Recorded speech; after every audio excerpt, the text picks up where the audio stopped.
Assalamualaikum warahmatullahi wabarakatuh. Perkenalkan, nama saya Muhammad Taufik Urinta dari program studi arsitektur Universitas Negeri Makassar. Video kali ini akan membahas mengenai sejarah arsitektur dunia dari masa kuno hingga arsitektur modern pasca revolusi industri. Arsitektur adalah salah satu bentuk dari kebudayaan yang lahir dan berkembang seiring dengan peradaban manusia dan diwariskan secara turun-temurun. Perkembangan arsitektur memiliki sejarah yang amat sangat panjang, setua peradaban manusia.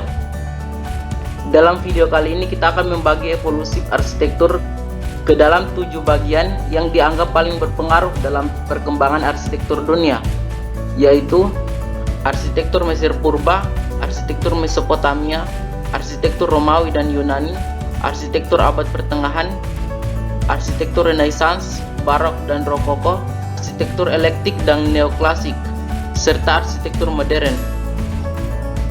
Pertama adalah arsitektur Mesir Purba. Mesir Purba adalah peradaban kuno yang berpusat di dekat hilir Sungai Nil dan sudah ada sejak tahun 3150 sebelum Masehi. Sebagian besar orang Mesir Purba tinggal di rumah kecil yang dibangun dari bata lumpur dengan tiang kayu untuk menopang atap datar dari lumpur. Meski begitu, dalam hal bangunan keagamaan, peradaban Mesir kuno menciptakan banyak bangunan kompleks yang luar biasa dengan dimensi yang monumental seperti piramida, Sphinx, dan lain-lain. Bahkan piramida Giza yang disebut sebagai salah satu dari 7 keajaiban dunia merupakan hasil dari peradaban Mesir Purba. Arsitektur Mesopotamia.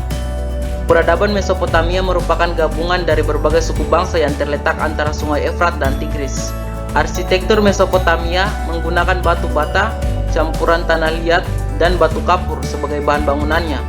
Perkembangan arsitektur di Mesopotamia dikenali dengan bangunan kuil-kuil dengan ornamen-ornamen flora yang terdapat pada tiang-tiang kolom ataupun dinding bangunan.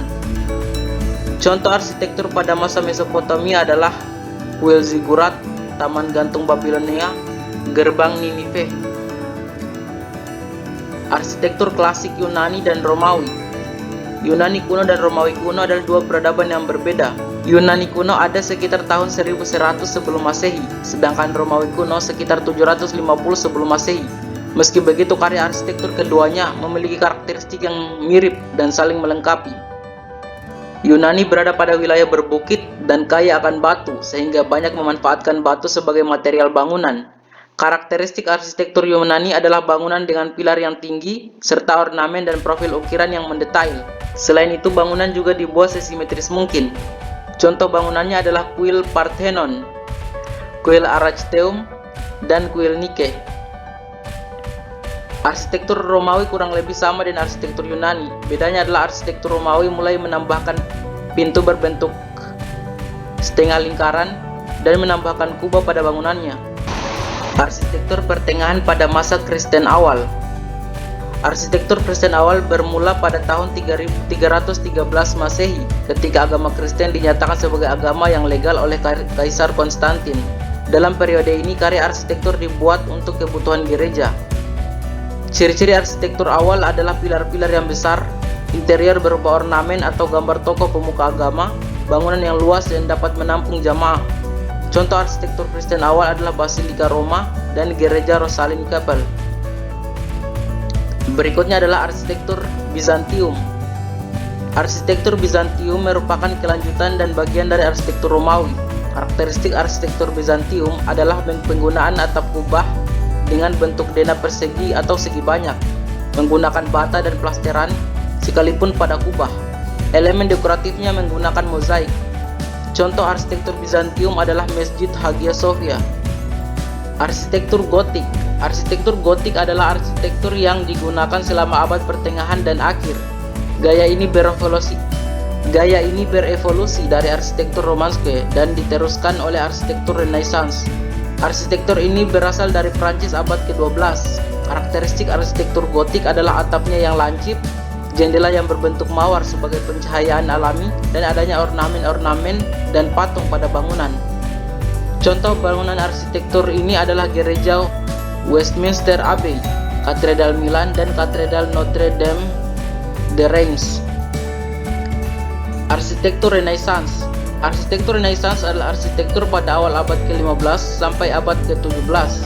di wilayah Eropa ketika terjadi kembali budaya klasik, terutama budaya Yunani kuno dan budaya Romawi kuno yang disebut Renaissance.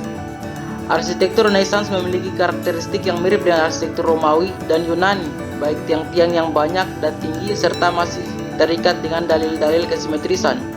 Contoh penerapan arsitektur Renaissance adalah pada Tempietto di Roma. Arsitektur Barok. Arsitektur Barok pertama kali muncul di Italia abad ke-16 yang mengambil perbendaharaan arsitektur Renaissance.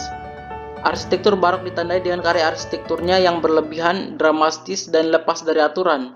Contoh penggunaan arsitektur ini adalah Trevi Fountain dan St. Peter's Square. Arsitektur Rokoko. Arsitektur Rokoko adalah gaya abad ke-18 yang berkembang ketika seniman Barok mulai meninggalkan gaya simetris dan mulai menambahkan bunga, tanaman, dan permainan lainnya. Ruang-ruang Rokoko dirancang sebagai karya seni total dengan perabotan elegan bermotif bunga dan tanaman, patung-patung kecil, cermin penuh ornamen, dan cat dinding penuh warna. Contoh penerapan arsitektur Rokoko adalah pada Istana Catherine dan Basilika de Ottobeuren. Arsitektur Eklektik. Arsitektur eklektik adalah gaya arsitektur abad ke-19 dan 20, di mana salah satu karya arsitekturnya menggabungkan campuran arsitektur sebelumnya untuk menciptakan sesuatu yang baru dan asli. Contoh penggunaan arsitektural ini adalah Gereja Sagrada Familia di Barcelona. Arsitektur neoklasik adalah gaya arsitektur yang dihasilkan oleh gerakan neoklasik yang dimulai pada pertengahan abad ke-18. Gaya ini mengadopsi arsitektur klasik kuno, prinsip-prinsip Vitruvian, dan karya arsitektur Italia Andrea Palladio. Ciri-ciri arsitektur ini adalah garis-garis bersih dan elegan, simetris, dan kolom-kolom yang berdiri bebas rapi. Contoh penerapan arsitektur neoklasik adalah pada bangunan Brandenburger Tor dan La Madeleine. Arsitektur modern. Arsitektur modern adalah istilah arsitektur yang ditunjukkan untuk gaya arsitektur yang muncul pada paruh pertama abad ke-20. Karakteristik arsitektur modern adalah bangunan yang simpel, bersih, dan fungsional. Contoh penerapan arsitektur modern adalah bangunan The Falling Water karya Frank Lloyd Wright, Heider Aliyev Center, dan Galaxy Soho karya Zaha Hadid. Demikianlah video kali ini, semoga memberi manfaat dan tambahan informasi. Jangan lupa like, share, dan subscribe agar tidak ketinggalan video-video bermanfaat lainnya.